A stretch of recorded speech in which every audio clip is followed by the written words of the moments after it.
I'm somewhat shocked, and I called BS, and I thought it was leverage, and he's just Uncle Dennis is involved, and it's like he was trying to get Baumler's attention and just get more money, and they would finally cave in and say, we want you to stay, because they've invested a lot in that guy. Yes. A ton. Yes, they have. And I don't know as far as wins playoff series, they haven't gotten squad back. Nothing. Absolutely nothing. Feathers. Yeah. So that's where Baumler probably said, that's enough. Like, that is enough. Yeah, someone concluded, because, again, Kawhi had a great year last year. He was second-team All-NBA. He was phenomenal. Offensively, he was as efficient as he has been at any point in his career, and he's been very healthy the last year and a half. Isn't that convenient? I will say that. Yes, and now, listen, we all know that he loved the medical staff up here. He felt very comfortable in Toronto. The first time he didn't want to come up, but he came up. And he performed. Now he actually wants to be here. Yes, I think he would have preferred to be in L.A., but that's neither here nor there. Okay, that's gone. That ship has sailed. He doesn't want to be in L.A. anymore, maybe because they don't want him to be there. But this is a completely different arrival for Kawhi Leonard on two different fronts. They're not as good as they were in 18 when he arrived, right? Like that team was literally built to win a championship, which they did. This team is not as deep. Masai Ujiri's not here anymore. It's a different ownership group. There's things that have changed here in Toronto, and he's 35. He's not 28. He's not 29 years old anymore. But I still feel like there's something behind. Are we missing something? Is that are we missing something here, or is it the medical? By the way, you just rhymed off some reasons that just sounds like a guy that's so fired up and supportive of this deal. Yeah. You have no negative stance whatsoever on this. Listen, they still need a center. I'm not convinced quickly he's a starting point guard on a championship caliber team. I think they have other holes that they have to fill. I don't think they gave up anything here, though. Like, if Kawhi's coming in, Ingram's got to go out. So, technically he's going the other way and his money and all that.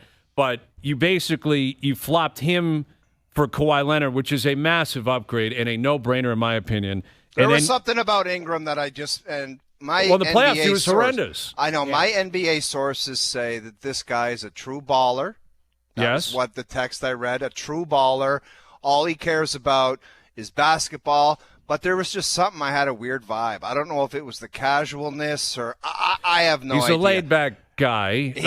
But so is Kawhi, right? Okay, Kawhi's but my not thing going to on come Kawhi in here. is, the reason, is there some other reason that he picked it up here, or is it just the familiarity? And you said the medical staff, and just Toronto would be the one team that would be interested, or obviously there would be way more tons. teams there interested. would be tons. Way it's more. kind of cool that he picked Toronto. And the last thing is, can he team up with Scotty Barnes, and if they fill out those other pieces that you just mentioned, and possibly make it work here? Like, is it going to be a worthwhile investment into Kawhi Leonard the second time around? That's my question, and we won't know until it's actually done. But what do you think this deal looks like? Does this take him through 40, 40 years old? This is the thing. They're going to pay him a lot of money. We're going to be talking tomorrow, all three of us, about too much money, too much term, all of these things, right? Is this something that you're bringing in? Because, again, today, if Kawhi is here, the team is better than they were yesterday. There's no doubt in anybody's mind. Significantly better. But, again, what is that going to look like 2 years from now, 3 years from now? It doesn't matter. Listen, who cares? I hear what you're saying, Noodles, and of course that is something that you have to consider when you're going to commit to a guy who's 30. He's 35 years old. I think his birthday was yesterday. So he's not a young guy. He has injury history. All of that is true. The reality is, I think this is a big moment for Bobby Webster, first and foremost, because Masai's not here pulling the strings. Yeah. Any move over the last 12, 13 years was tied to Masai, right? Anything, including the original Kawhi deal. Webster was involved in that, but that was Masai's masterpiece. Casey out, Nick Nurse in. That was Masai's masterpiece. Right, everything that they did at the deadline, getting Marc Gasol, et cetera, was Masai. This is Bobby Webster's first, big swing. Even the Ingram deal, Masai was still here for that, right? Well, so this is a big, big moment for Bobby Webster, and I think it's important to put your chips in here because they were a pretty good team last year. They didn't give up Colin Murray-Boyles. They still have Jacoby Walter. R.J. Barrett's not in the deal. Like, they didn't give up much here. Yeah. So I think, for me, this is the way it works. The NBA deals are always crazy, right? It's multiple picks, pick swaps. It's difficult to get a read on things. The Knicks just won a championship. They traded 5 first-round picks for Mikal Bridges. That guy was, he's a really good player, but he was not like Brunson. You know what I mean? It wasn't Cat. It was like, that's just the way business works in the NBA. And I am incredibly excited because it changes a lot. Like, you got Kawhi back in town. I never thought I'd say those words. No, Ever when he left. Never in a million years could you have convinced me this guy's going to pull a power move to get Kawhi Leonard back to Toronto. All I hope is with a long-term extension, or I don't know what the extension is going to look like. It's going to be a 3 or 4 year deal at big money. Okay. That's what it's going to be. I hope that doesn't lead to severe load management, and you know what comes after that. Like you just mentioned his performance the last year and a half leading up to this date. I hope it doesn't lead into 4-year extension, and then you're going to see this nonsense. Okay. I don't think we need to be cynical about this, but I'm not being cynical. But here's what I'll say. This is how I'll answer that. Jack Armstrong's going to join us here in a minute to give his take on it quickly. He's not playing 82 games. So get that out of your head immediately. When he was 25, he wasn't going to do that. So we've been through this dance before. If he plays 50 games, but he's 100% healthy in the playoffs, I'll take it. Yeah, I'll take it. And that's the truth, though. That's what you get. Yes, it's going to be $60 million a year, and there's going to be games where it's like you're not playing that back-to-back, you're not feeling it today. That's coming. That's a league problem. That's exactly. I don't care about any of that. But when you get to the playoffs, be ready to play. And that's exactly what he did in 2019. Can he still do it at 35? I don't have that answer for you. But he played 60 games that year, minutes restrictions.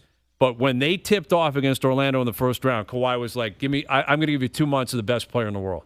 That's all I want. Give me one of those. If he's up here for 4 years, give me one great playoff run, and it's worth it.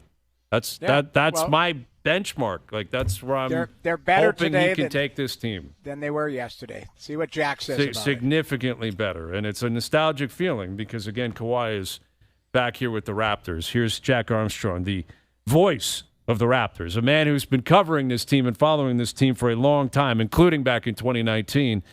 Jack, at any point in the last 7 years, if I had have told you Kawhi Leonard is going to find a way to get back to Toronto, how would you have responded to that?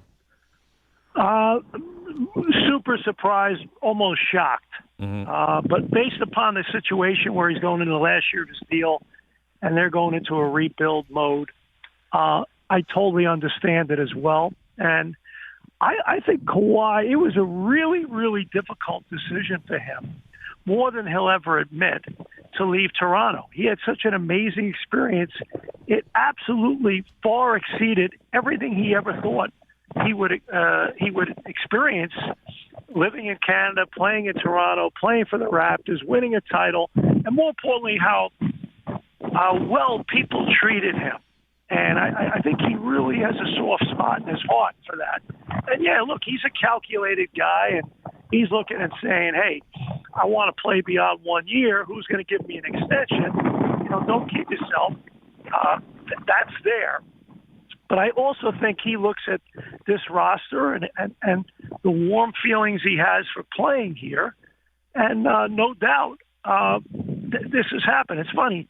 2018, I was on the golf course at Niagara Falls Country Club. 2019, I was on the golf course. When he left the Raptors, I had to be pulled off at Cabot. And now today I'm at Country Club of Buffalo, and I'm walking the fairway with my buddies. So, I'm interrupting my stellar round for you guys, but it's all good. It's a positive problem. Let's just say that. Jack, our host, is extremely excited and motivated about this transaction. Is there any hesitation from you at all? We just talked about as possible. We know what went around the first time with the load management. This guy at 35 years old, is there any hesitation for you about this transaction, or are you just full steam ahead, let's go? I'll give you the name, Alex McKechnie. He's the constant.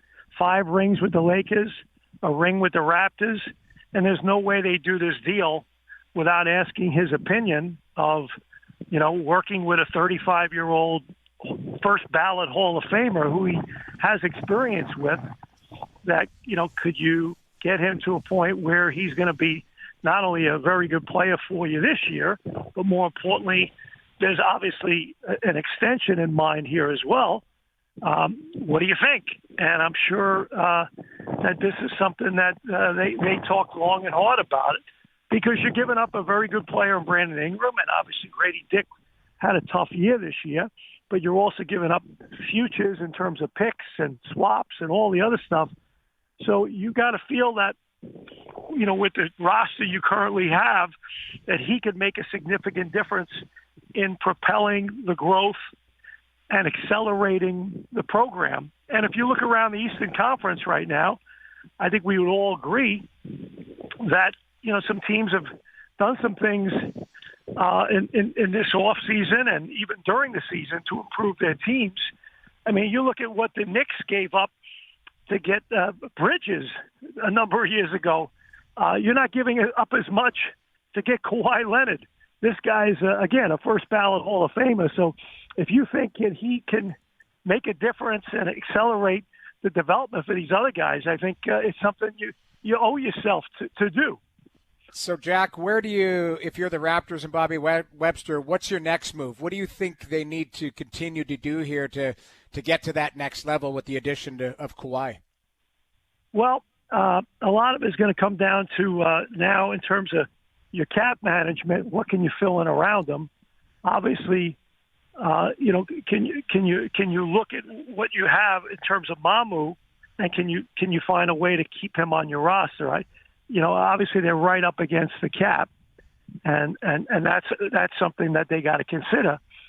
So a lot's going to be kind of the secondary players around them. But you look at who they have, and Quickly, Barrett, Jacoby Walter, Jamal Shedd, Barnes, CMB, Pirtle, and the rest. You're not playing 9, 10, 11 guys anyway. But if you have a tight 8 or 9 that you believe in, then that guy in big games is going to make a dramatic difference. Look, you went to 7 games with Cleveland without Quickly, and Ingram had a tough series, and then obviously missed the last few games. And you feel like, hey, you're not far off from being a team that maybe can get to the second round of the conference finals. And this guy makes a difference. He's going to get the respect of the officials. He's going to give you better spacing in terms of his three-point shooting. And the guy's a killer. The guy's an incredible competitor. He's a silent assassin. And he's still, if I had to compare him or Brandon Ingram at this stage, and Ingram, they got a really good year out of Ingram. But quite frankly, there's a dramatic difference even at 35 of what Kawhi can bring to the table. Absolutely. Jack, we can't thank you enough. We know you're busy. Get out there, go low for us the rest of the round, and we'll do it again soon. Well, I don't roll like you guys. I mean, you guys are elite. I'm just trying to hack my way through things out here. But we're having a good time, and thanks for having me on. And exciting day in Raptor history, that's for sure. It sure is. There's the great Jack Armstrong. We appreciate him joining us on short notice, taking a call from the course. That's legendary stuff. Yeah. The ovation. There better not be a snag in this. I'll tell you okay, that, right? so I know that you're sniffing around wondering the snag. And, there is a part of me. Oh, no. Again, no, this is happening. It's going down. I do wonder about that tree investigation. How did we get to a point where this guy's like, I got to get out of the country. I got to get out of here. I'm sorry. There was 2 things I was going to say. One was, mildly, not mildly, but very positive. I think Keith Pelly had a big, you think of Keith Pelly likes to take big swings. Yes, here. This is a big swing, big one. You have to give credit to Keith Pelly. Bobby Webster, brains behind it, but I think Keith Pelly's a guy who would certainly be, in the room or trying to help out with the process because he likes the big splashes. Secondly, I was going to say, do you think there's anything that LA probably wanted to bring him back, but there's that, the $50 million tree planting company that just went away or whatever? Yeah. Is there something that Ballmer's like, I can't have you on the books anymore? Or it might have been the NBA's like this has got to come to an end, your relationship. I that's a pretty deep conspiracy theory. even if it's true, if you're the Raptors, you're like, who cares? You know, that's not our. We got enough trees up here, man. Well, I could see that happening just behind the scenes. Somebody saying, "The joke's over here, and you need to go north of the border and play somewhere else." Exactly. Get out of the country until they invest it. But I was joking. I made the joke yesterday about Christie Pitts. And I was joking that there's cash and maybe a tree planting company. That's the thing. I got to keep my eye on those trees, man. If I'm walking around the city, I'm like, that tree wasn't here before. But you know what? It's an interesting spot for a tree. That's conspiracy theory stuff. But maybe there is a back channel. It's like, listen, we love you. We wanted to bring you back, but there is a lot of, red tape we got to cut through and get through because Ballmer's in trouble for that, right? Like that. Well, they haven't determined that, Noodles. That's what's weird about it is. They've really pushed it off. It was such there's not gonna be it can't be just a slap on the wrist. Like this was. You're telling me they're going to push that one aside? I don't have an answer for you, but I do wonder if this softens it a little bit. Hey, he's not even here anymore. Let's let bygones be bygones. That's a good point. I do wonder about that. And then from that standpoint, the Raptors, and the reporting was accurate that if he was going to leave, he only wanted to go to Toronto. And let's put that on a pedestal here, right? Like we're in a world where there's a lot of concern specifically about American athletes. Are they going to be up here? What's going to happen with the Canadian sports scene right now?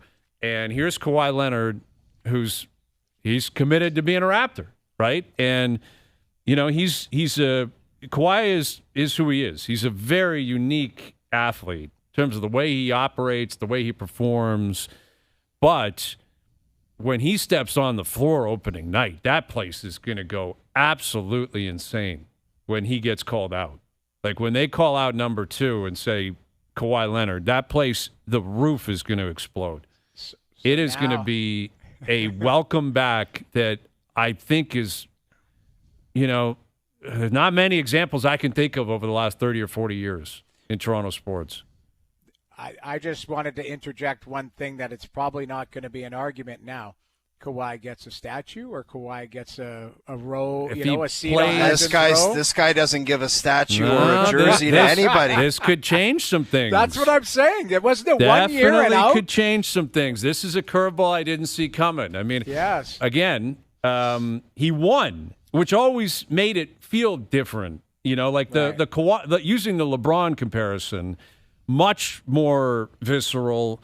Much more deeper cut because he was from Ohio. He grew up basically in Cleveland. When he took his talents to South Beach, it was totally different, and he hadn't won anything. But then when he came back, everyone was like, okay, he's the man, and he helped them win a championship. The fact that Kawhi is coming back and pushing to be back, this isn't a hostage situation, is softening a lot of that. And just the idea of him saying, the only place I'm going to go to, Toronto. Yeah, that lands. Everyone, will forget about everything else, and they'll be hyper-focused. And they should be. I'm jacked. Because it hasn't happened a lot. I can't wait to see it. I really cannot wait. Like you just mentioned Toronto sports. You ever remember a guy saying, the only place I want to go is Toronto? I don't. Not like in a non-hockey scenario, you know what I mean? Like have there been baseball players when the Jays are pushing for a World Series, I guess, but I know, but they just traded for those guys, whether it be Joe Carter or Roberto Alomar,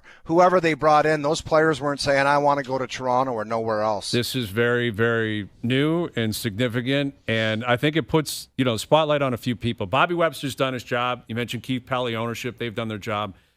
Puts Darko in. Okay, now you're expected to. The goalposts are moving here. The coach. Now what do you got? How are you going to handle this beast? Different dude, right? It's not a bunch of kids anymore. It's Kawhi with a bunch of guys who are growing up now, and they're expected to compete. How does Darko respond? And how does Scotty Barnes respond? It's been his team for a couple of years. Probably Kawhi's team when he walks in there. It's kind of an alpha league. And Kawhi is the guy who can walk in there and look up at the banner and say, I'm the only one that was a part of that. He's 35, going to be the highest paid guy, more than likely. Everything's going to run through him. How does Scotty Barnes respond to it? I'm very curious to see all of this play out and what else they do throughout the offseason. But, again, it sounds like Kawhi Leonard is back in Toronto. Okay, we got a big hour coming up. Craig Berube is going to join us. Craig is coming up in about 10 minutes, so we're going to catch up with him. We got Johnny coming up. We got Confirmed coming up. We got the World Cup. We know who Canada's playing, Morocco on Saturday. That was a great game. What a match last night. What a match last night. Footy best bets hit. Sure did. I told you, tie and reg. I called extra time. You were so happy. You're on fire. So happy. I'm seeing the board so clearly when it comes to the World Cup. And I thought Morocco was clearly the better team last night. That goalie was unreal. The goalie made 5 or 6 unreal saves. The penalties were crazy too. Like it was stressful. crazy going through that. And I love Kilben afterwards because he's been in it, right? He's done it, penalties at a World Cup, and he's like, I'm sick. I don't even like it. It is sickening to watch. You're like, one of these teams is going to lose. Yeah. In this scenario, because the guy hits a post, it was sickening. How about the Germans being punted? That's what I'm saying. Germany's out, and the Netherlands are out. You got Canada with their feet up in the round of 16, and 2 powerhouses from Europe take a hike. It's crazy. Yeah. Erling Haaland, my boy, had a big snipe today to push Norway through. Oh, he's unreal. Big week for Norway with Rick Hovland and Erling Haaland. Rick Haaland and Rick Hovland are really doing it for their home countries. But, all right, so more on the World Cup. We got best bets coming up. We got confirmed denied coming up. We've got goaltender news in the NHL. What does it mean for the Leafs? Get into that. Craig Berube coming up. OverDrive continues up on YouTube Live.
Tonight. This is the moment. On TSN 1050, the round of 32 continues as Mexico takes on Ecuador. Coverage starts at 9 p.m. World's biggest stage. Hear it all on TSN 1050.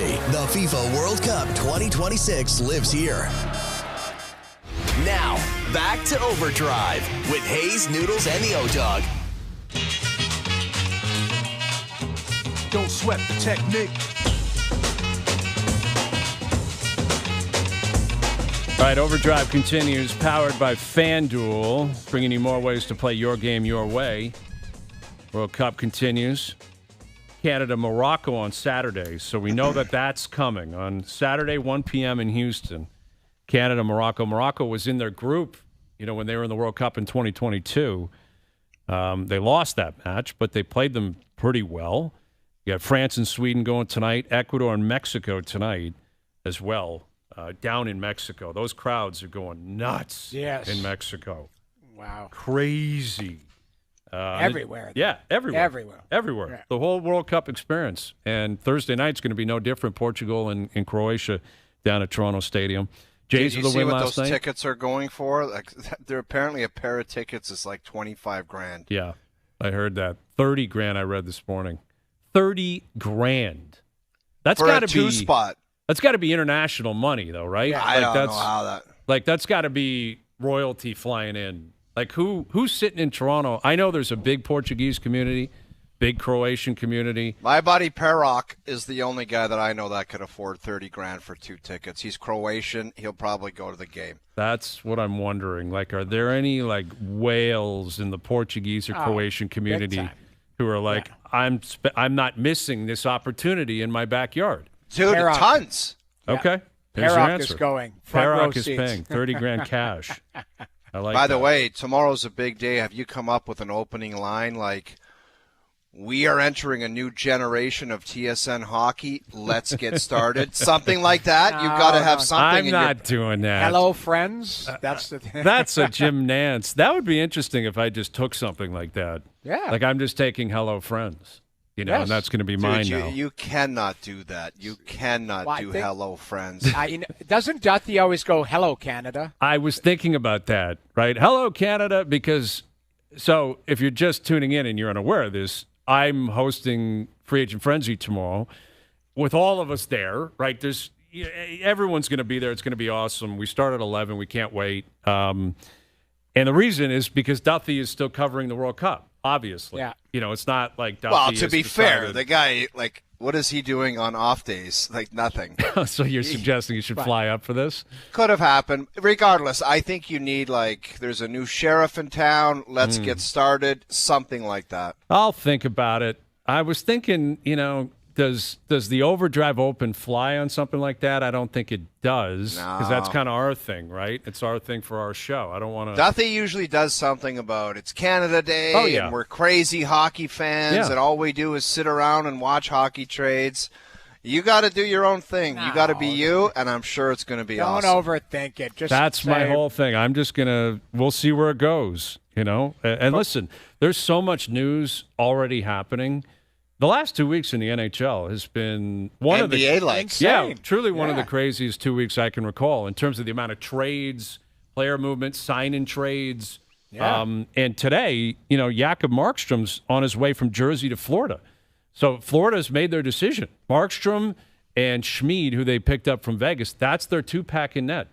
I think Markstrom started in Florida and got traded to Van for Bobby Lou or something. That's where he originally started, Crazy. Jacob Markstrom. So he is back there, and it's official. They've said bye-bye to Bobrovsky. Yeah, Bob's out. Bob's gone. Enjoy your free agency, Bob. Thanks for the 2 cups, the 8 years. Pack your bags. See you later. Ruthless. Well, unless – the only thing I say ruthless, it's just unless Bob just said, I'm not accepting less than this. And Florida's like, we can't make that happen. Do you think he holds to that same ask wherever he goes next? Probably. But the reason I asked that, Noodles, is why would the next team be beholden to the fact that Brad Marchand got something in Florida?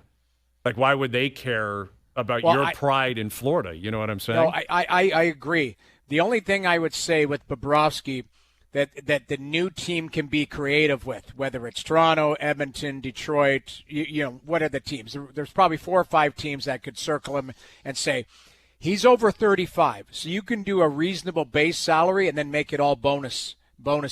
You want to make $10 million a year? Here's a salary of 5 or 6, and then the $4 million, if you achieve them, are achievable bonuses or bonuses. So you go and play like a starter, play like a rock star, go into the second, third round or whatever. Mm-hmm. We'll pay it for it. I like exactly. that. I like that idea. That was brought to my attention today. That's not me. You got to own that one, Noodles. That's a great point, man. You're the only one bringing that up. But it was brought to my attention, and I think that's something that should be out there in the forefront is teams can be creative. I think tomorrow we're going to be talking about it. The term is going to be too long. I think it's going to be minimum 4 years. Like, he's going to want to play till he's at least 42 years old. And I made the point about Dwayne Rolison playing at 41, 42. Yeah, it's an old, but this is a different age. That's my point. This is a different age with the goaltenders. You're not playing 65 games anymore. You're playing 40-something. Yeah, it's a different world. It is, and you need depth in the organization.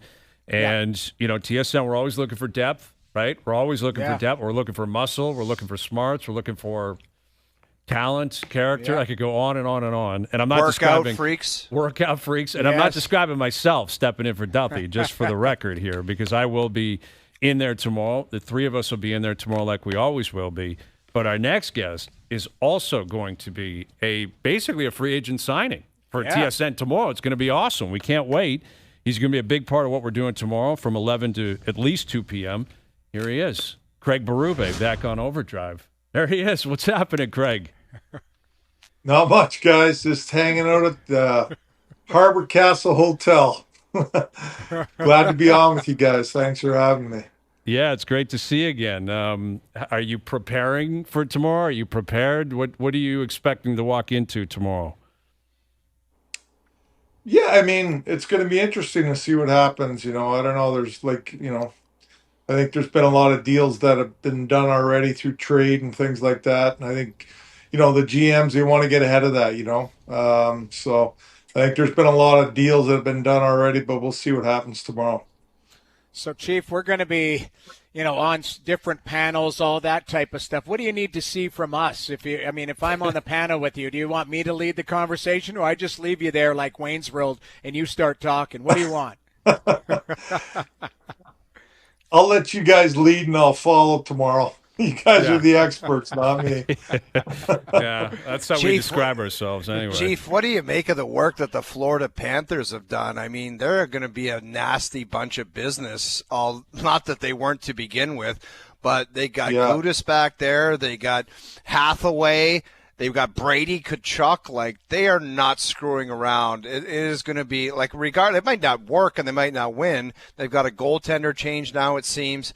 But they look like they are just going to try to beat the hell out of teams. And they've done it in the past, and it looks like it might work again. Oh, definitely. That's the way they go about things. So, to get the Gudis thing done, they had to probably give up Greer. So they got Hathaway to fill in his role. Similar type of player. So they're just always one step ahead, it seems like. And getting Brady was huge. They're in it to win it now.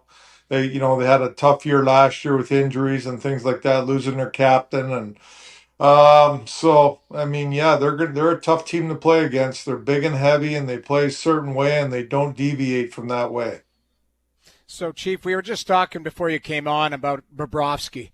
He's 38 years old, but, the league should be called goaltender, because if you got a good one, it makes everybody look good. What do you think of a guy like Bobrovsky at 38 years old, but still, has game? I'm bullish on him. I think he's still got lots of game left. And can he be a difference maker for somebody who gets him tomorrow? Definitely. And, I had him as a youngster in Philly. And he's such a prepared, hard-working guy that I wouldn't be too worried about his age so much. I think he's very, he's very focused on his job and what he has to do to prepare himself.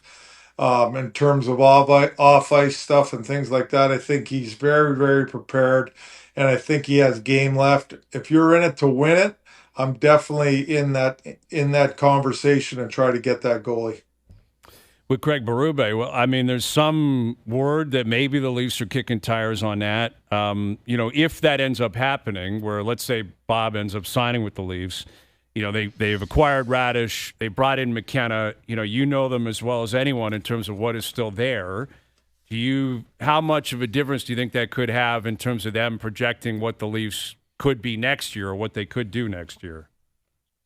Well, it definitely could really bolster them. I mean, he's the type of goalie that could carry a team, in my opinion.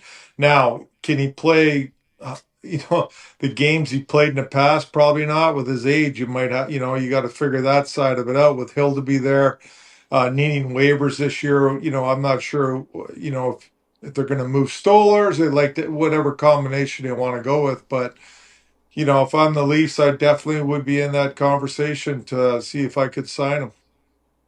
Well, you were in that fire in that division the last couple of years, Florida and Tampa, and this year it was Buffalo and Montreal, and Ottawa's been a playoff team the last 2 years. Florida's gearing back up. It sounds like other teams, within the division are trying to push and push and push. Like, how difficult was it to navigate the Atlantic Division the last couple of years, considering how many powerhouse teams are in it?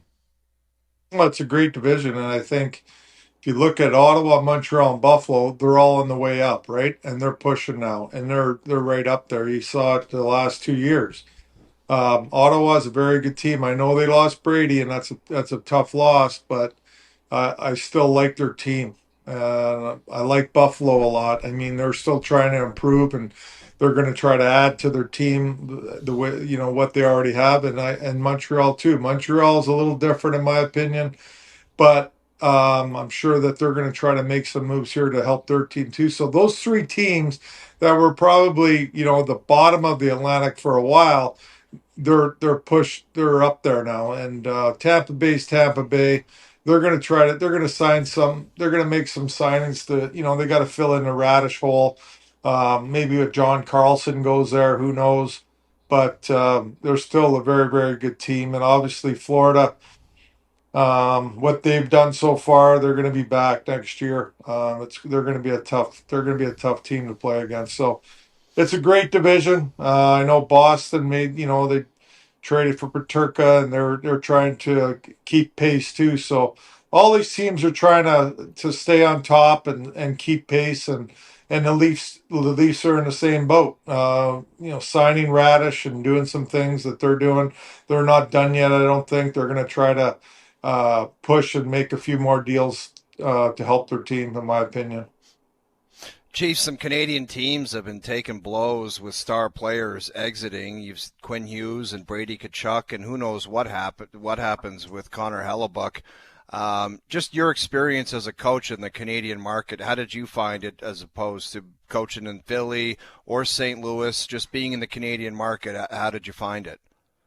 Yeah, it's definitely a lot more noise and a lot, it's all hockey, right? So, Toronto's, there's a lot of, noise and action that go with it. But, to be honest, I loved it. And I think it's what you're in it for. It's a great experience. I really enjoyed my time in Toronto.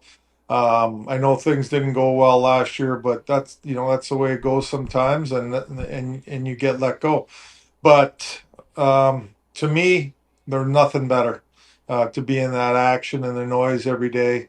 Hockey here, and yeah, it's unfortunate some of these players want to leave these markets and move on and go play other places, but that's the business, right?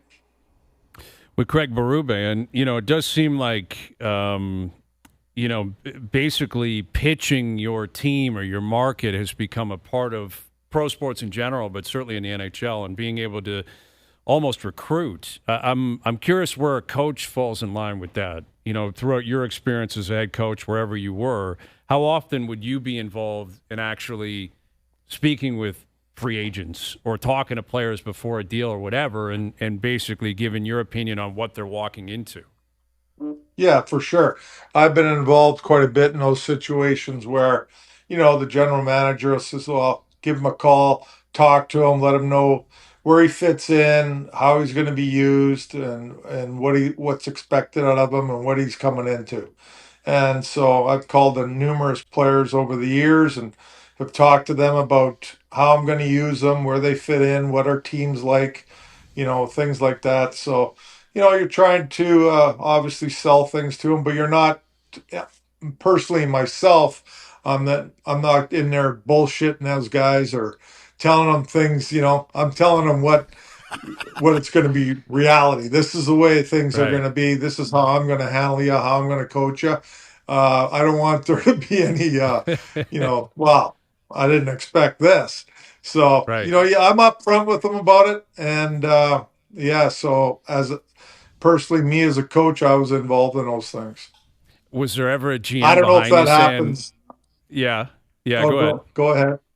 Well, I was going to say, I don't know if that happens everywhere, but yeah, is there ever a GM behind you saying, "Dude, what are you doing?" Like, lie to them, please. Say something that not to that extent, but you got to maybe not be as honest because we're really trying to get this guy to come here. Or is the GM kind of appreciative of the fact that, hey, you're going to lay it all on the line, and the coach and the player has to be on the same page? Yeah, that's discussed with the GM before the call about things, and so we're in line and we're on the same page because you don't want to get on, different ideas and opinions being told to the player. That's not going to bode well down the road. Right. Well, it's going to be interesting tomorrow. In terms of the teams, in terms of the players, the money. I mean, as a former player yourself, Craig, do you ever look at some of these contracts and think, man, like, what do you think you'd be making if you're a free agent in your prime tomorrow? $6 million fighting left winger, Craig Berube. No way. I don't think I'd be. I honestly, I don't think I'd be making much more than I made. But maybe a little bit more. A little bit more. I don't think there's any doubt about that. Well, we can't wait to see it tomorrow. It's going to be a really fun day, and we'll catch you tomorrow at 11 a.m. Great seeing you. Thanks for doing this. Okay, boys, your job is to try to make me look good on there tomorrow, so get prepared. We'll do it. We'll make it happen. We're working around the clock. Thanks, Craig. Good seeing you. Thanks, guys. We'll see you Craig tomorrow. Berube. You got it. He'll be on the main panel tomorrow. He shoots from the hip, Craig Berube. Yeah. Gonna have to have the mute button there if he starts swearing away. That's okay. That's okay. Yeah, and he's right. And I appreciate that because I mean, you know him well, Noodles. You were his teammate. You know, that everything I've always heard about Craig is like he players really love him because he tells you exactly what he's saying and thinking. He's not, I was kind of being facetious there, but I'm sure there are GMs who are like, man, don't tell him you're playing him on the fourth line. Like just tell him you're going to give him some power play opportunities, even if it's not going to happen. Because I'm sure GMs and coaches, they see players differently. Like that happens where the GM might be thinking, I want this guy. And the coach is like, I don't see him working with me to the same extent that you see him working. And what that relationship looks like or feels like behind the scenes. Yeah. Who else is going to be a big-time free agent starting tomorrow? Who? Brian McCabe. Brian McCabe is going to be a free agent tomorrow, and if I'm the Toronto Maple Leafs or any other organization, he's done a lot of great work with the Florida Panthers. I would scoop that guy up. I love it. Second. Get Caber into the action. We should probably try and cold call him. I would love to FaceTime him. If we've got a little bit of I don't know if a FaceTime's happening today, but I'm saying tomorrow, free agency. Yeah, tomorrow. Great point. If we got some 10 minutes to kill, get Caber on, check the hairline, check how tight the pants are, have a conversation. He's a free agent. Okay. He's a free agent. Man, oh man! If I'm an organization, he's done a great job at player development down there. No kidding. Yeah. I think he was just looking for a little bit something different. I think he's been with the organization for like 15 years. Yeah. Mm-hmm. But I would he's a guy that I would definitely get on the horn with because he's great with the young guys. I think he can even go with an elevated role. But I don't know. It's up to teams. Okay. Well, he and Mats would have played together for a long time. I would make him an AGM because he knows the league well. And the thing is in player development, you know the young players coming up. Like you're basically handling the minor league teams. Right. So those players that are coming up to the next level, Kaber would have a pulse on all of them throughout the whole AHL, throughout the whole systems. Yep. Like he would be a great AGM for sure. All right. I like it. Brian McCabe, Kaber out there. That's a big transaction. Yeah. That could also be taking place tomorrow. All right. We got Kawhi Leonard coming to the Raptors. Maybe Brian McCabe's going to come home. Anything's possible, right? I would love it. I would love it. Put him on the free agency board. What if he was like number 23 in the free agency board? Put him on the board. He deserves to be on the board. And a picture of him beside it. I love that idea. Potential AGM option. Him, Frankie and Craig breaking down the list tomorrow. And at 23, we have Brian McCabe as a front office free agent. With his khaki, this is the pick of the khaki pants. That's it. Yes. With the tightest golf shirt you've ever seen in your life. I'm telling you. Mike Johnson coming up in 20. We got Confirm and Deny. We're tracking the World Cup. Jays with a big win last night, thanks to Juan Soto in many ways. OverDrive continues. TSN 1050 and on the TSN app.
Back to Overdrive with Hayes, Noodles, and the O-Dog.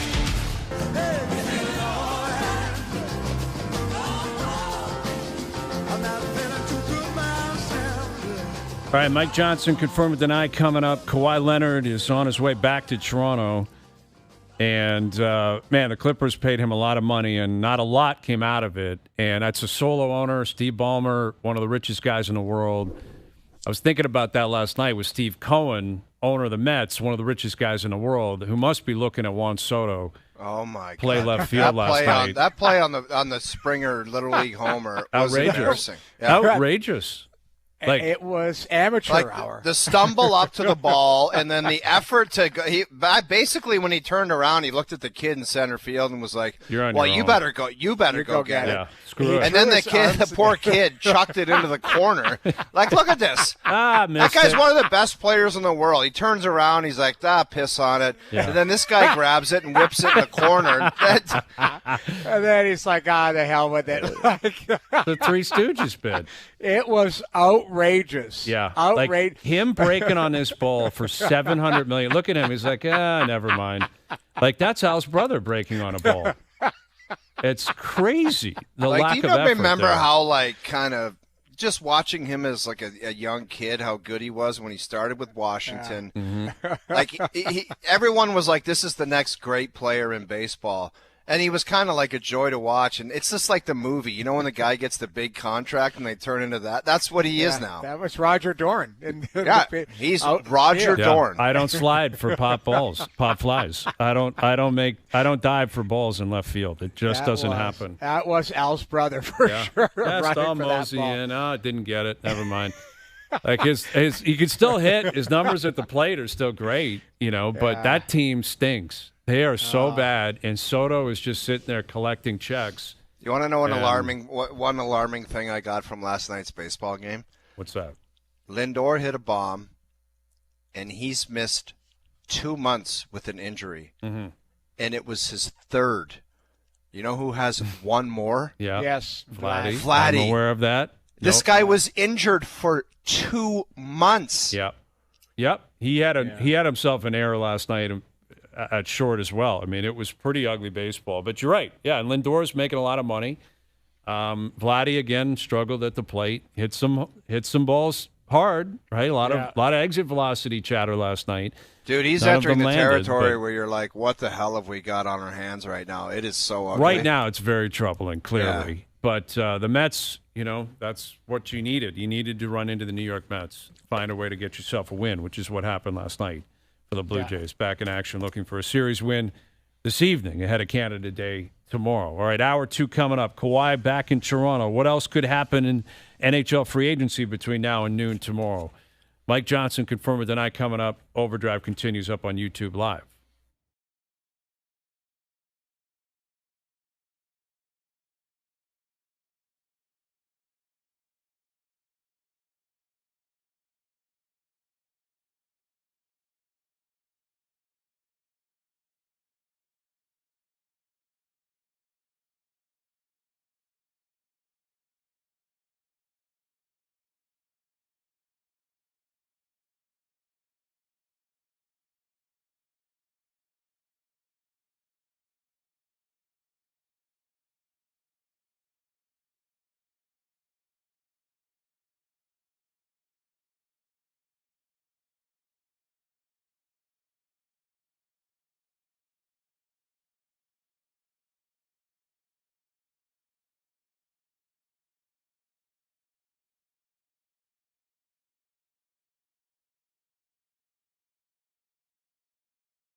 This is OverDrive with Hayes, Noodles, and the O-Dog on TSN 1050.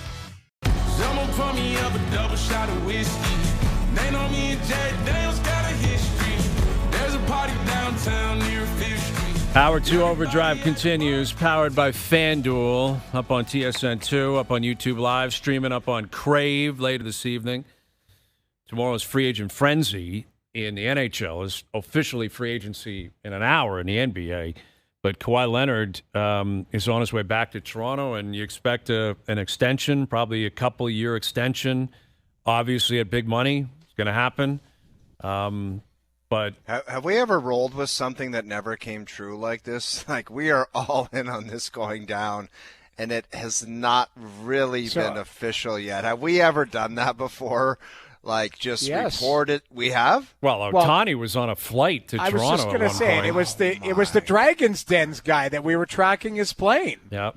Yeah, that's right. We were tracking the Dragon's Den guy's plane, and remember the guy's name's Robert Hershevik. We had him on our show the next day because he was like, "What the hell?" Dude, you have no idea how many credible people in my life that sent me BS texts that day. Like, I got literally, there's a pic of Ohtani with his manager walking through like a terminal at a private airport, and I got that pic from a credible person saying there he is, and I'm like, oh, okay, like this is real deal. Another person saying at the airport, like, this guy's his plane is coming through here. And I'm like, oh, my God. Mm-hmm. Yeah, it's lies. Yeah. It's lies. That's the thing. Why would you ever want to be associated with garbage like that? And maybe they heard it from other people. But the people that were jumping on board, there was the fake Japanese restaurant reservation. And then one of the Japanese players had to say, that was for me and my birthday. Like, this is not for Ohtani. Who was the guy that we had? Was it Ryu or something? No, it wasn't. It was bizarre, though, the whole scenario, because I remember getting a similar text. And you ask, why would people be associated with it? Because they were excited, and it's not. They don't care. There's no journalistic integrity in Gary, your golf buddy. Like he's I know, but you're getting a text back that says, you were so full of it. Why would you text me that? But there was an insider that got jammed up. Wasn't that? Yeah, what was his name? We love the guy. So I know. John Morosi happened to get some bad information, but we don't say that. He owned it. He owned it. We love John Morosi. I love John too, but I'm just saying he got bad info. That's what it was. He did. It sucks. He got info from like O's buddy, because I was getting it too. I remember getting texts from people in Yorkville. They're like, I'm down here. There's a huge police presence. I'm pretty sure he's here. I know. I'm like, thanks. Like, he's like, no, I'm telling you, I'm driving down Cumberland right now. I'm pretty sure he's like right there. Like, what do you want me to do? Like, go live to air with that? Yeah. Hey, my buddy's down in Yorkville, and he's pretty sure Ohtani's here. Yeah, the part they forgot to tell you is they've had 35 vodka sodas, and they're blind drunk on a patio. Like, where are you? He's like, well, I'm at Hemingway's. I've been here for 7 hours. Like, okay. And I slept in the bathroom last night. Exactly. Yeah. It's like, okay, well, thank you for the information. I appreciate it. But you're right. I mean, that has happened before, obviously. But this one, Shams, like everyone, the big heavy hitters in the NBA are saying Kawhi's on his way up here. So it's going to happen. Kawhi's just got to tweet out a picture of him in Raptors PJs or something like that, and he will win the internet. Well, I think this is going to be the one of the all-time great coming home moments. I know. I'm aware that he's on the line. Okay. Thank you. I'm trying to build towards that. You want to bring him in? Go ahead. No, go ahead. Finish your story. Please. All right. Here's Mike Johnson, our TSN hockey analyst. What's up, Johnny? Boys, finish the story, Hayes. What's the all-time Well, I was going to ask you. I'm pretty sure up? you were there when Wendell came home, wasn't he? Were you a Leaf when Wendell came back? Were you not? Yeah, I was a Leaf when Wendell got traded away, and then when he came back for the second time. Yeah, absolutely. It was I was going to try to bring that comparison together because the Gardens at the time was going nuts. Kawhi's not Wendell. Wendell's obviously a different beast. It's a different sport, but. You've experienced, and you're a Toronto guy, the idea of kind of a hero's homecoming, so to speak. Mm-hmm. Yeah, it is. And the difference, of course, being Kawhi won. And, they can cling to that fact that he led them to a championship, no other championship in the history of the franchise. Is he getting an extension with this? Like, is he coming with like a 4-year extension? It's, I think, a 2-year extension because he's 35 plus, literally yesterday. Okay. So he'll have a 3-year deal effectively when he signs it. So my question is this, guys. First of all, I'm giving you one guess. Looking at me, where am I? I think you're hitting. You're home away from home. Balls. Yes. Are you at TaylorMade right now? Oh my God! Right so now, I'm in the boardroom. Mid-range session for you guys. My guy Jerry Deal takes care of me. Are you in high-level meetings at TaylorMade right now? I am in a 15-person boardroom at the head of the table, ready to conduct some business. I love it. He's been outside all day because your face looks sunburnt or windburnt, and you've been wearing goggles. Correct? No, that is just a full slather from being in the range. It's so hot outside. I've been hitting balls for an hour, and I got a little beat on right now. But I digress. Love it. So my question about Kawhi, guys, to what end? Like, no doubt he makes them better. No doubt he's a great player, all NBA, second team, whatever. To what end? Like, what are they trying to be next year? Top 4 in the East? Like, are they going to be a contender with him? Can't be, can they? They got more moves they got to make. They're not on the level with the Knicks right now, clearly. I'm curious to see what Miami looks like now that they've got Giannis. I'm not sure that the Raptors are worse than Miami, quite frankly. I think the Raptors are probably ahead of them in the pecking order. Detroit's a really good young team. Yeah, like they were a playoff team last year, and now they've, in my opinion, dramatically improved.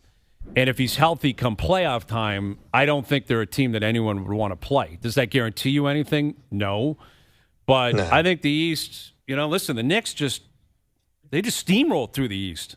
Like, that's what they did. They steamrolled. They steamrolled through everyone, really. They did. Yes, they did. So then one more Kawhi-related question. Jerry's percentages over that he plays 64 games next year or more. 60-plus games? 10%. 10%. 5%. Yeah, it's low, man. Lower. Yes, we'll go on the lower end. Yeah. Hayes just said last hour, he's like, this guy's coming here. He might play 50, he might play 60, and he's happy with that. He's good with that, as long as he's ready for the playoffs. That's the important caveat. Like, all good. Figure out your plans for the regular season. Scotty's young. He can carry the load. R.J. Barrett's still here. They still kept their core together for the most part. Ingram's out, but that's it. That's the only live body. Grady Dick didn't even play down the stretch last year. So everyone else, I think, can get them to the playoffs with Kawhi playing an appropriate amount of games. But I can live with that as long as game 1 playoffs, ball tips in the air, Kawhi's like, I'm playing 38 tonight. And he's earned that respect. Like, who else would you say that about, Hayes? We're like, oh, yeah, he can play 70% of the games. I don't care. Because as long as they're in the playoffs, because he is that great, he's been it before. Yeah, it's exciting. I don't know. Raps are going to be better. It's going to be fun. Yeah, it's going to be a lot of fun. I'm really looking forward to it next year. All right, Johnny. Well, it's great to see you. You're obviously in paradise right now, so congratulations. It is an all-time great spot to be. What do you make of we'll start with the goaltending carousel here, where Markstrom gets traded from Jersey to Florida. So now Florida, we knew they'd have a plan, right? I thought maybe Hellebuck, but obviously that ship has sailed for the Panthers. So where does your head go first? Markstrom in Florida, Bob being out, that not being an available landing spot for Hellebuck. Like, where do you stand on the goaltending news of the day?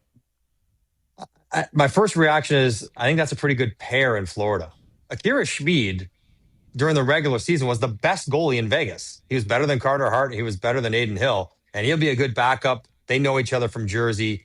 Markstrom, I think, on a more controlled team, Noodles could tell me this, will be better off when he sort of knows where it's coming from and knows where it's going. And it's a good number for them. We were wondering where Florida, how are they going to round out their roster? How are they going to afford it? What were they going to do? Here's your answer. Now you look at the whole team, if healthy, it's hard to see a better roster in the East than theirs. Even Carolina, as good as they are right now, it's hard to see a better roster than Florida's in the East when healthy. So that's my first thought.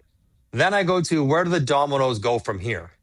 So what's Jersey going to do? I don't think Jersey plans on not having good goaltending or experienced goaltending. I don't think they're going to go young with it, right? So, is it Hellebuck? Is it Bobrovsky? Is it some other? Is it Binnington? Like, what? Who knows? But someone's got to go there. And then, that trickles probably down to Hellebuck eventually, and who ends up in Winnipeg if he gets dealt somewhere along the line. And Bob, is he getting 4 years somewhere, Noodles? I don't know. I don't know if he will. Yeah. Well, just quickly on that, Johnny, I think, and I've been trying to make the case, I think Bob will get 4 years. I really do. And I've been making more the case of the argument that Rolison played till he was 41, 42. And I think Bob's obviously a better goaltender, better shape, all of that type of stuff. Different game, though, and I get it. I understand. But I think you're looking at Bob. It's more with the 35 and over contract. You can probably be reasonable with the salary and maybe give a higher bonus structure if he achieves games played, all of that type of stuff. But I look at the dominoes, and it's interesting because Freddie Anderson's out there. You just mentioned if you want to trade, there's Binnington and Detroit, Edmonton, Toronto. I think you're going to see, because keep in mind, here's another thing: Boston. DiPietro's playing for Boston this year. He won the AHL Player of the Year this year. He's not making it through waivers. So that Korpisalo's on the market. If LA's in on Bobrovsky, that makes either Kemper and or Forsberg on the market. Ottawa needs a backup there because I think Ersson's their number 4 that they brought in on paper. I think there's going to be a goaltender carousel here. But I wanted to just throw out here one crazy thing. Is Hellebuck, did he demand a trade? We don't know if he's demanded a trade. What he's demanded is for his team to get better. Is there a chance that Winnipeg goes all in and says, because Chevy's not an aggressive manager. He's always nibbled around the edges and, hey, we're going to bring in Niederreiter. We're going to bring in, guys like that. What if Chevy goes, I'm going to keep my goaltender here and I'm going all in on players and try and be the team that they were 2 years ago. I understand that, but they've got picks, prospects, and they've got money to spend. I think it's more about we've just never seen Chevy be super aggressive.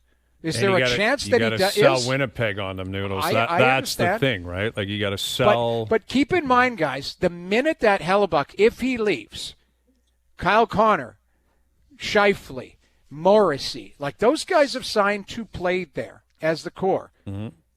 Does that start the domino and Winnipeg goes down? So I think you've got to be very, very careful here. I would rather go the other way and you say to Hellebuck, I'm going to make this team really good. Because Jonathan Toews is your number 2 centerman, didn't work last year. Adam Lowry, 2 months injured, didn't, they couldn't get it on the trail, on the rails. I think there's a chance that they want to get back to what the team they were 2 years ago, if possible. Thoughts? Yes. Yeah, easier said than done, though. What you're saying makes sense. But to say, first of all, if Hellebuck has turned his mind, and we know what it's like, guys, you're making a big decision. Once you sort of introduce the idea, it's hard to get out of your head. Once he starts thinking about going elsewhere, it's hard to imagine himself staying long term. So there is that. Do they want him there? And Winnipeg is going to fight this idea that players don't want to go there. So you can say, go spend your money. Go sign. Who's the best forward out there right now? Go sign Mason Marchment and Patrick Kane and Rasmus Anderson or whoever the top guys are. And those are kind of the top guys right now. That's probably not a recipe for a dynamic winning club long term. Right. It's really tricky, whether it's Winnipeg, whether it's Ottawa, whether it's Vancouver, whether it's Buffalo, whether it's whatever, Detroit. The idea of players not wanting to play there, it's a really slippery slope that clubs have to navigate, where they don't want to acknowledge these guys don't want to be here for whatever reason, versus this is a place where people want to play because we're good. And Winnipeg's always cognizant of that, and that's going to have to weigh into whatever decisions they make. Well, the concern, Johnny, would be if Hellebuck says, check, please, and it ultimately does happen, what does Mark Scheifele all of a sudden say? That's what does what does fellow American Kyle Connor say? Oh, I wanted to saddle up with you for 6 or 7 years, and you were a big part of the reason why I wanted to stay here, and now you're out. There could be a crazy domino effect. I think it's terrible. If he ultimately gets moved, it's sad. I'm not going to lie, guys. It saddens me. We work in the Canadian NHL hockey business, and with Quinn Hughes and Brady, and if Hellebuck leaves, I think it's maybe I'm not sad. I find it to be disappointing, man. Yeah, it's the reality. I mean, Columbus is in the same situation, right? It's not specifically to Canadian, but we focus on the Canadian teams, and there is an American-Canadian dynamic at play this post-Olympic activity. And it's hard because Winnipeg has done a good job building up to a place where guys stuck around. They've been a competitive team. They've been a great team at times. And if Hellebuck leaves, does that start a drip everyone out of there? And then where's that team? And then you got to kind of start over with also a monstrous cap number and harder than ever to get players to want to stay there long term. It's tricky. So a couple things I want to get into here in terms of the free agents, but the Zach Werenski stuff, you just pointed to it, post-Olympics, American players, based on reporting, including our insiders, indicating he wouldn't have an issue with playing in Toronto. May not be at the top of his list, right? Maybe 2, 3, 4 teams ahead of the Leafs. But the fact that he'd be willing to come up here, what do you make of that? And if you're John Chaika and company, how would you possibly react to it? So what I make of that? Well, of course he would want to play here. Like, of course I'm biased. I'm from here. I played here. Why wouldn't you want to play for Toronto? Unless you have a real problem with a country, per se. It's a great market. It's a great city. You know, pay a ton of money. If they're going to be competitive, you should want to play here. It's one of the greatest places in the league to play. So I shouldn't be surprised by that, except we've seen this exodus of American players, specifically leaving Canada. But no, he should want to go here. And so I wouldn't be surprised by that.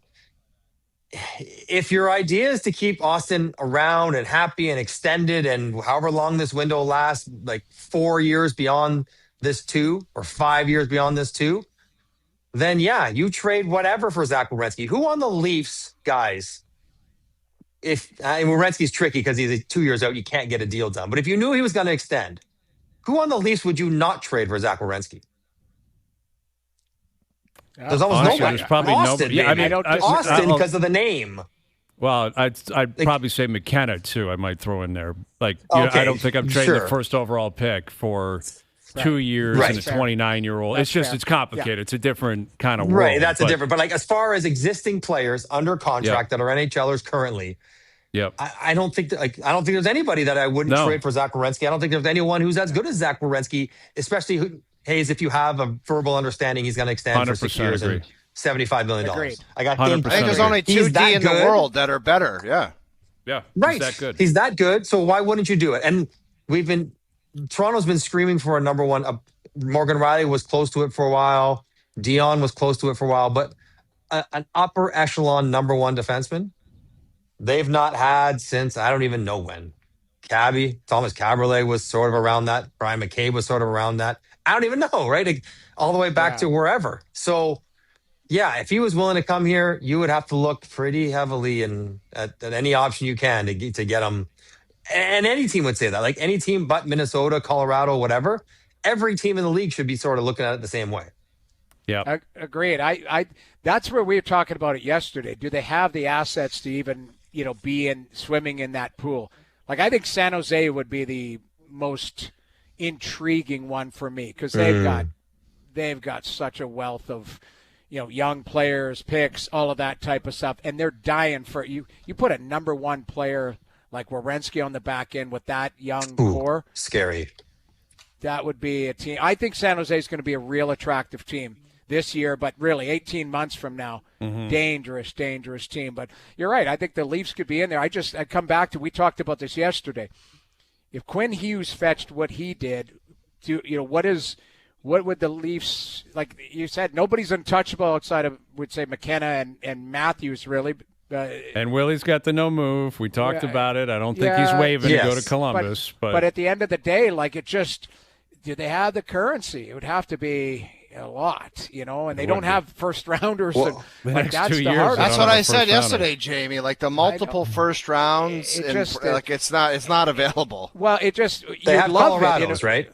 They have Colorado's pick next year. Nicholas Waugh, but it just, it would have to be a monster package, or it might have to be like a combination.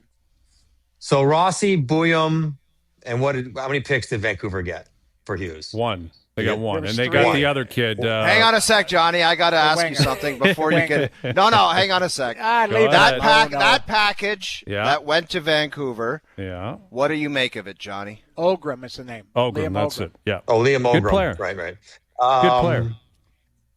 Yeah, they are actually all good players. They're good players. On the aggregate, they're all contributing, solid players. Rossi's a top 6 centerman, and Bouillon could be a top pair offensive guy, not a top pair all-around guy, but offensive guy. But there's Kuds in there, so there's no stars that are there now. So again, pulling names out of the hat. They don't want to trade these guys. They like them. I'm not saying that. I'm not trying. But like, if you go Rossi, Bouillon, Ogren, whatever. So you go Nyes, Cowan, Colorado's first. Mm-hmm. That doesn't get it done. Those players are as good as the ones that Vancouver got. Like Nyes is better than anybody like Vancouver got. Yeah.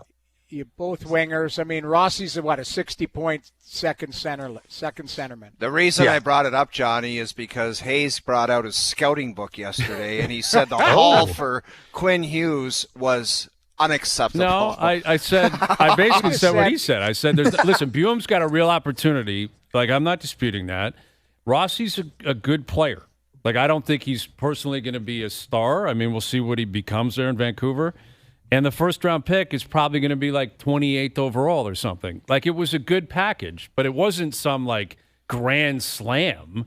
Like, it was, and what I was pointing to was if Minnesota re-signs Hughes, they don't care about what they exactly. Yeah. I think both sides. I mean, keep in mind, Vancouver had their backs up against the wall. Like they've got to trade the player and get what they can out of it, right? Like, and there wasn't he didn't have trade protection though, Noodles. But Hughes only wanted to go. You're right, but he only you can only trade him to somewhere. You could trade him to name an organization, and then Hughes goes, well, I'm not signing here. True. So you're not going to, you have to know that there's a chance he's going to sign. I think I remember being in Mini at the time, and Billy Guerin was, talking to some of us he just said, listen, we had to put a great package together. And they did. I thought I thought Vancouver did very well considering the situation they were in. And obviously Minnesota hit a grand slam. It's Quinn Hughes. I guess, he's a rock star. Lastly on this, there's a part of me that concerns myself with the way Vancouver has operated the last couple of years to trust them. That's the fair. way that front office is kind of operated. That's fair. That's part fair of me assessment. that's like, do they really kind of know what they're doing? All right, couple of former Hall of Famers will be available as of noon tomorrow. Sergei Bobrovsky, Patrick Kane. Where do they have a link to the Maple Leafs in your opinion? Can you make sense of either guy, both guys? Where do you stand on those two? Just cost cash. So, like they both can still contribute. What did Patrick Kane have? 55 and 65 last year, or something like that, right? Yeah. Like he's not anywhere near what he once was. But if you're a middle 6 winger and a power play guy shy, you want Gavin McKenna to be with his idol. You want to give him a bonus laden contract, I guess. But it feels like where they're going, Hayes, like they got to get younger and faster and sort of up. Yeah. Like he's a finishing piece. He's not like a starting piece. And it feels like the Leafs are sort of like recalibrating and starting. So I don't know. Now, Bob Noodles, goalies are hard to figure. He had a bad year. He's older. I know he's in shape. I know he works hard. I know he's competitive. I guess of all the places the Leafs, like I know we talk about Stolarz and his injury history, and that is totally fair. Until he does it, he hasn't done it. But of all the things the Leafs need, I think goaltending is like last on my list. They need defensemen, they need forwards before they need goaltenders. Yeah. And so I would not waste money or assets on getting Bob and whatever that cost you in a waiver claim on Hildeby, unless you're trading Stolarz out to address something else. Like if you're getting a winger for Stolarz, whatever, okay, that's but just bringing in Bob to play with Stolarz, even though they've been together before and worked well before, I still don't think there's a real need there relative to the other positions. And the other thing, too, is I brought this up, is Dobush was a rookie at 24 and, had some growing pains this year, but still good goaltender, kind of goaltender of the now for Montreal. Bussy, now I know Bussy's 27 in Carolina, helped them win a Stanley Cup. At some point, you have to allow some of the players to push through. I think Hildeby and Akhtiamov have to at least maybe earn that or push through. And Akhtiamov doesn't need waivers next year. Mm-hmm. So you can have a three-headed monster there. Whether they're good or not, I'm not going to say until they go play. But I think that's probably what they're thinking is we have guys here. Let's see what they are. And there is going to be guys available on waivers and stuff like that if you're not comfortable moving forward. We'll find out tomorrow. A lot of the news tomorrow anyway. Coverage starts Free Agent Frenzy at 11 a.m. tomorrow on TSN. Johnny, bring your A game. It's going to be a lot of fun. Go get your hacks in. Say hi to everyone up there. Hayes, what time are you going to sleep tonight? And what time are you, the star of the show tomorrow, going to be at studio? I don't really have an answer for you on either front. I think I'm doing the morning show tomorrow bright and early, so I'm going to come in, see the boys, and then I'll be just lurking in the background. I got a lot of makeup to take care of tomorrow. They've booked me like an hour plus on my own. So makeup apparently is so do I, according to Noodles. I'm all burnt out. Perfect. Take the shine off. You've got a red face. That's all. You look like you. I didn't realize that you were running outside and hitting balls. I'm an athlete. You look very comfortable. That's good. Yeah, go with Bryson DeChambeau. Got to get that swing speed to 110 to compete with O. There you go. There you go. All right, buddy. Go do your thing. Say hi to everyone for us. Thank you for doing this. I will do. All right, boy. See you tomorrow. There he is, Mike Johnson, joining us here on the Maple Toyota Hotline. It's time to Toyota. Check out the Toyota Tacoma and Toyota Tundra pickup trucks, both available as hybrids. Maple Toyota near Canada's Wonderland in the Maple Auto Mall. All right. And the reason I go like this is because I don't think you hear JP when he says the guest is there. Of course I know they're there. Really? Yeah. You and Noodles like to start a whole new conversation when a guy's on the line. It drives me insane. Dude, you do it all the time. Like, literally 2 seconds. When I call into a radio show, into a radio show, and the people do what you two do, I hang up the phone because I'm like, I'm not here to listen to them start a whole. Hear him on and you radio, guys go ever. back and forth and chime, and they're like, yeah, and then you're like, it's not let's about bring back this and guy forth in. and chime. I was trying to set up the Kawhi link to that. And as I'm trying to get to it, all I see in the background, it's like my kid in the background. Yeah. Like I literally go like this. Working. The guest my is there. Not the working. guest is there. The guest is there. Yeah, but you're not the producer. I know they're there. Doogie is telling me. I'm just telling you from someone that used to call in. When the people did what you guys do, I hang up the phone. I'm not. But we all get that. He's there. We actually, all three of us we get all know that. He's there. He's there. Okay. It's not possible for me to be like, so Kawhi Leonard. Oh, Mike Johnson's here. Mike Johnson, please. What do you want me to do? I think you're well aware of what you do. You love making the guests sit there. That's for not true. Yes, that's it is not true. true at all. Ask the people behind the glass. It's your signature move. Do you want to know the truth though? With us, I think we're actually relatively quick. You no, know we're this. Not. You know this no, doing not. TV though. I've done TV stuff with different networks, generally in the Bell Media world, where they're like, you got to be there half an hour before you go on. And you're just sitting there waiting to go on. This isn't TV. This is a radio show. The guy's sitting there, and he doesn't want to listen to our conversation. 30 seconds. I'm just trying to do me a favor. No don't way. Point. If you think it's 30 seconds, you are absolutely lying to yourself. Why do you care about that, though? That's what I don't understand. You're on I the think show. it's ignorant to make a guy sit and listen to a full 10-minute conversation. It's not. And then you're like, oh, here he is. Let's bring him in here. It's not 10 minutes. Okay, I'll get a stopwatch. Okay, please do. Start timing. Well, you know what, though? We have not gotten to a hydration break ever. You were talking about a hydration You're break. right. We need one. You know who needs one? Apparently Vladdy, because Vladdy's been scratched tonight with back tightness. So here we go. Vladdy's got the back tightness going tonight. So he's not in the lineup, according to Keegan Matheson. That's either the team telling him your back's tight tonight, you're sitting, or him going to the team and saying, I suck so bad, it's some back tightness and I can't swing. Yeah. Like that was he missed the weekend or a couple games over the weekend, similar thing, and that felt like basically a conversation we need because Schneider said it yesterday. They're not going to bench him. They're not going to publicly embarrass him. They're not going to do it. They have $500 million invested in the guy. He's doing it himself. He is. You're right with his performance. I mean, yeah, that's the reality. But he's out tonight, and listen, hopefully they don't need him. They probably don't with the Mets in town, but nevertheless, Vladdy back tightness not going tonight. All right, confirm and deny coming up. OverDrive continues. TSN 1050 and on TSN 2.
continues as Mexico takes on Ecuador. Coverage starts at 9 p.m. World's biggest stage. Hear it all on TSN 1050.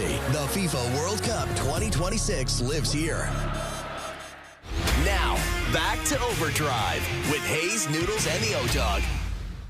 I can neither confirm or deny that this is in fact a segment. Austin trades Andrew Raycroft to Toronto in exchange for the rights to Tuukka Rask. It's been my honor and a privilege to serve as the general manager of the Toronto Maple Leafs Hockey Club. It's time for Confirm or Deny. Do you regret giving all those gentlemen the no trades or no movement clauses? Well, I can neither confirm or deny that. I can't confirm or deny. All right, Confirm or Deny brought to you by Boston Pizza, Canada's favorite sports bar. Enjoy $15 lunch at BP where you get an entree, a side, and a drink, and you get it all in 20 minutes or less. A fast lunch doesn't have to be fast food. See you for a $15 fast lunch at your local Boston Pizza. Before we start Confirm or Deny, I want to acknowledge a fantastic tweet that somebody sent because I love weird sense of humor. It read, the best part about this Kawhi deal is I no longer have to see the Dick T-Mac shaving commercial anymore. Grady Dick is out. That thing played in circulation more than any commercial ever. T-Mac, where you at, bro? And then he's like, you shaving on game day? And that thing. You're right, dude. That was on all the time for 3 years. Dude, it never went away. It never went away. And it's like they didn't even do a reboot, man. It was a lifer. Always. The producer and director loved that thing so much, they said, roll it over to the next year. Throw it in the tank, man. Keep it going. You're right. So funny. Like anytime they're like, we need 30 seconds here. Yeah. Give me the Gillette. Give me T-Mac and Grady Dick. Yeah, it's true. The end of the Grady Dick era. Remember when he came on and it was all about him on TikTok? And Dude, he had the new. Remember the red suit he wore in the draft? Yeah. And I thought that. Kawhi. Yep, you got Kawhi. Quickly on that, Bobby Marks tweeting out that because of where Toronto is with regards to the first apron, the cap situation, the Kawhi proposed trade will need to wait until July 6th. So that's a lot of time. That's a lot of time. Oh, yeah. no. And Leonard also has a 15% trade bonus of his remaining salary. So I guess the Clippers are responsible for that. But I guess we're waiting on that to become official for a little while. I'm worried about that's scary. That's scary, man. I know. A lot of time to rethink this whole thing. Yes. Yeah. Anyway, let me get to Confirm or Deny here. Okay, we just talked about one of these guys. I got a Kawhi take in here. I got a couple of things in here. But Confirm or Deny, the Maple Leafs should pursue Patrick Kane as a free agent. I love Patty Kane, but I think he's – I don't know. He might – that's a really good question because you know what? Screw it. He's a guy that can make plays and get up and down the ice, and he's better than Michelli. And he's better than some of the other depth guys they got. So throw him out there because other than McKenna and Easton Cowan, there's not exactly a plethora of forwards that are going to be filling in there. So if you can find a spot for him at a reasonable rate, throw him in there. I'm going to confirm it. I'm going to deny it, but I actually have a little star beside it because I think if he signs, hey, give me a 2-year deal at $3 million a year, I'll take him every day just because it's Patrick Kane and he can move the puck around. But I agree with Johnny. 37 years old, turning 38, not a burner. You want to get younger and quicker. Yes, it's great to have Austin Matthews' idol, Gavin McKenna's idol in the room. You know, it would be awesome. Legacy player, all of that. I just don't. He had 57 points last year. Like, he can still move the puck around. But I'm denying it just based on where I think the team needs to go, and a little quicker, a little younger. I agree with that. Like, he's not exactly a defensive merchant either. And I guess he's on the wing, but that's a big part of the problem last year. This team could not defend.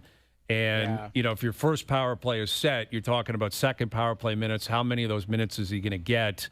He's kind of a power play guy. So I don't see the fit in terms of, I think they need to get younger, faster, more defensively sound. But would it be incredibly compelling to have Showtime in Toronto? Of course it would be. Yes. Like, from simply a standpoint of excitement and entertainment, it'd be pretty cool to see Patrick Kane rolling around as a Maple Leaf. Man, you vary. Some days you're like, we got to build towards this, and then the next day you're like, oh, entertainment-wise, you're all over the. No, I know. No. What I'm saying is, if you're asking remember what I mentioned yesterday? You are the no plan. No. Here's my answer. Building prospects, and then it's like, we got to get Patty Kane in here, entertain it. Let me explain it. You're asking me to play the role of John Chaika? I'm denying this. You're asking me to play the role of Brian Hayes, who has to, we entertain and we talk about the Leafs. It's pretty compelling. Like and that, if you're not 100% in on Brian Hayes, I want no part of it. Thank you. I appreciate that. Did any of those two guys have the stones to tell you that I was right? They did. JP? No, they did. They said, "O wants it to be known." Now they didn't say they think you're right. They were anyway. Next forwarding your message. So 2 different hats: Chaika hat, Brian Hayes hat. Very different people. Confirm, deny. If Kawhi is traded here on the 6th, and we believe that will happen, he will go down as the greatest Raptor of all time. Greatest Raptor of all time for Kawhi Just Leonard. By finishing out here? Yeah. If this happens and he plays the next, let's say, 2 or 3 years, so he puts in a second stint, does that establish it? Quickly before O goes, let me ask you this. Right now, if Kawhi was not being traded there, who is the greatest Raptor Lowry in your for opinion? me. Lowry. Not even close. Lowry. Does Vince get a sniff or no? No. Not even for close. me, but I understand why a lot of people, listen, Vince was incredibly special, but he didn't win, and the way he left. For me, I'm not there. Okay. I've moved past the Vince stuff. I don't care about that anymore. So it's just Lowry and nobody else. Yeah, for me, it's Lowry, and then you can make a then who are we talking? Is it, is DeRozan up there? Kawhi would be up there. Vince is clearly up there. I'll confirm it, that if he comes back and finishes his career here, plays 3 years, is competitive, finishes as an all-star, helps them in the playoffs, then I can look back on 19 and say, championship plus this. Yeah. I think it's I'll confirm doable. it because I just think he's easily the best player of the bunch. He 100% is. And why not just go with that? Like, it's the sentimental value of Kyle Lowry and how he came here and how he grew up and became this, leader and clutch shooter. But this guy is the best player, so I'm going to confirm it. Yep. Yeah, I agree. He has a chance for sure because he won, and he was the reason best player. won. Best player they've ever had in 19. And honestly, I don't know who second would be on that. I guess Vince in his prime.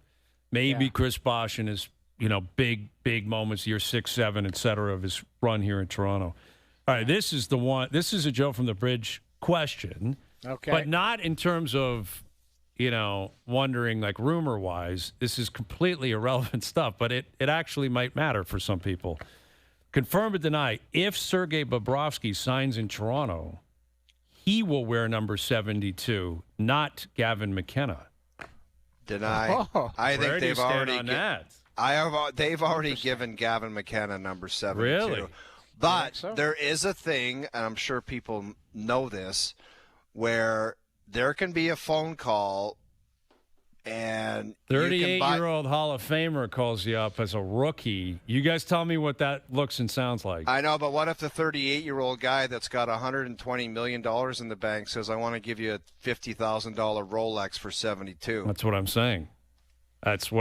You guys tell me. You take so me into that's the how room. the transaction. If they've given Gavin McKenna number 72 and Bobrovsky comes here, either McKenna can go to him and say, I feel more comfortable if you wear 72 and I'll pick out something different.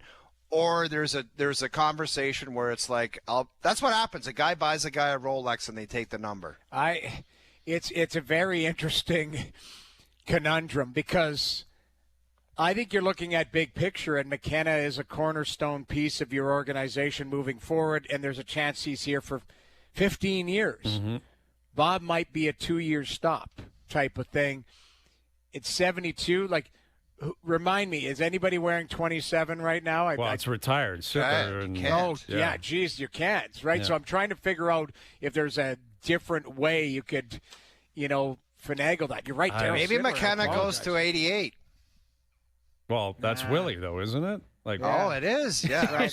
That's not going to happen. No, that is a Joe from the Bridge thing. It's a great question. I'm so mad at the question. It's so irrelevant, but it actually is really interesting because the first overall pick, he wants 72. He's on the record saying, they've given it to him. Exactly. That is his number. But if you're a 15-year vet, future Hall of Famer, and you step in and you go, actually, that's my number, generally that guy wins over the rookie who hasn't played in the league. That's right? fair. Like, generally speaking, the future Hall of Famer goes, actually, that's my number. And the Hall of Famer does have an understanding of the circumstances. It's not like 72 is some third-line guy that's a fringe player who's been bouncing around.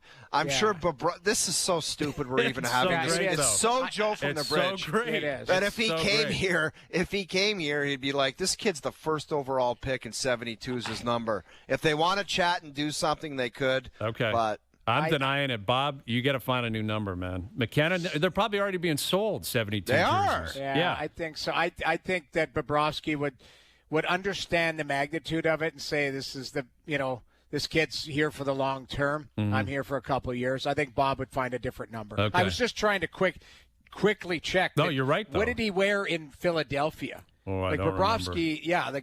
I'm looking. He wore number 35 in Philadelphia to start his career. There you go. So he switched to 72. Who were the two goalies that Philly had? They had Bobrovsky and somebody else, and they let them both get a. Brizgalov was no, Briz was like a free agent signing, but I thought there was another one they had there on top of Bobrovsky. He might have been another Russian goaltender, and they both walked and were unbelievable elsewhere.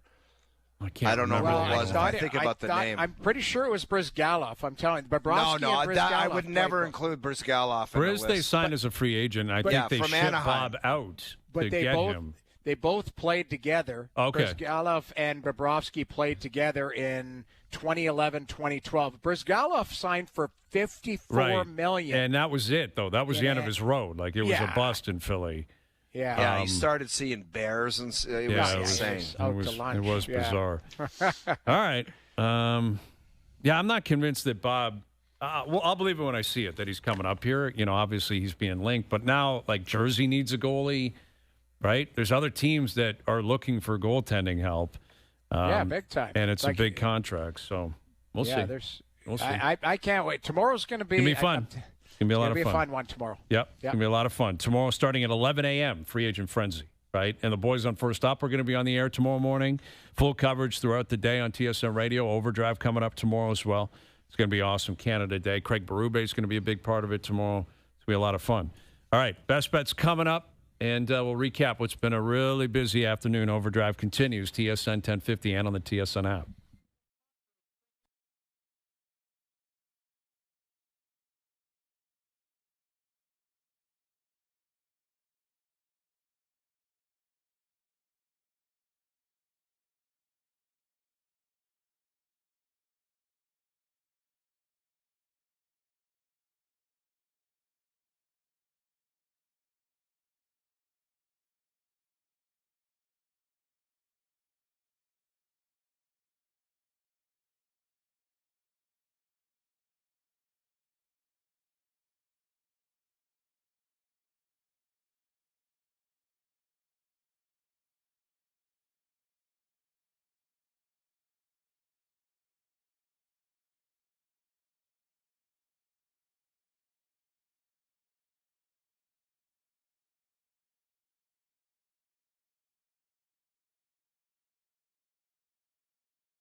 Bigger, faster, bolder. SailGP lives here.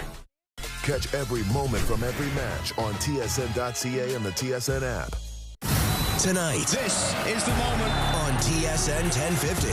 The round of 32 continues as Mexico takes on Ecuador. Coverage starts at 9 p.m. World's biggest stage. Hear it all on TSN 1050. The FIFA World Cup 2026 lives here. Now, back to Overdrive with Hayes, Noodles, and the O-Dog. Just keep it safe with me. Anything you say will always stay with me. All right, Best Bets powered by FanDuel. Make your picks and assemble a same-game parlay in seconds on the FanDuel Sportsbook app. I'm paying the juice. I'm on Mexico tonight. Love Mexico tonight in Mexico City. That crowd is going to be going nuts. And you got to pay a little bit of juice, but I think they get through to the round of 16. I think the U.S. is going to get past Bosnia as well. I think all three host countries are going to get through to the next round, and then we'll see how far they can go. You know, but I like Mexico tonight. Best Bets powered by FanDuel. Same game parlays available for every World Cup match on the FanDuel Sportsbook app. Please play responsibly. 19 plus. Physically located in Ontario. Is Croatia Portugal tonight? Thursday. Thursday. Yeah, Thursday night. So still more time for people to buy tickets, sell tickets, try to get in the stadium. It's crazy. Like there's a legend's going to play their final international game on Thursday night in Toronto. I know. Wow. I just still can't.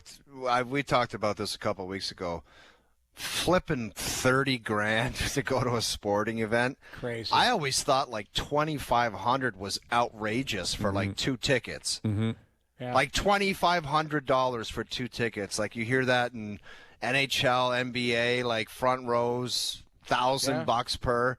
$30,000. I think it was when the Knicks front row seats were being talked about for the final. I'm not paying $30,000 to go anywhere, man. Well, the Knicks was like $300, wasn't it, for floor seats? Like, ridiculous. It was hundreds of thousands of dollars.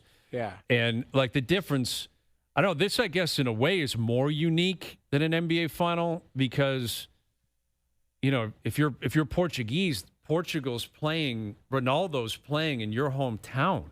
If you're here, like if you are, no, I know, like you know what I'm saying, like, and I'm not justifying the money, fans, but you guys said corporations would be happy to float the $100,000 to go to a game. Imagine the memory that had if you had a big time client and you said you want to go watch them win the championship, and they actually did. Oh, dude, like that would be the best $100,000 you'd ever spent in your life. Yes, if that person or company continues to do business with you for a long time, you're going to make that back. Easy for me to say. Yeah. But what's ruthless is there's some people in business that would say, thanks so much, and 2 weeks later, actually, we're going a different direction. That's crazy. But what a game. What a game, though. I'll never forget it. I'll never forget it. The best. Thanks for everything. All right, Kawhi Leonard. Got to wait probably until July 6th, but I believe it's going to happen. And Free Agent Frenzy tomorrow on TSN at 11 a.m. We can't wait for that. Lots of action tomorrow. World Cup continuing. Right, Wimbledon's up and running. What a sports calendar we have going tonight and throughout the rest of the week. So thanks to everyone behind the scenes for helping out today. We appreciate it. Everyone for tuning in today. TV, radio, podcast, web, up on YouTube Live, streaming shortly up on Crave. We're out of here. Enjoy your evenings. Enjoy the games tonight. We're back tomorrow at 4 p.m. We'll chat then.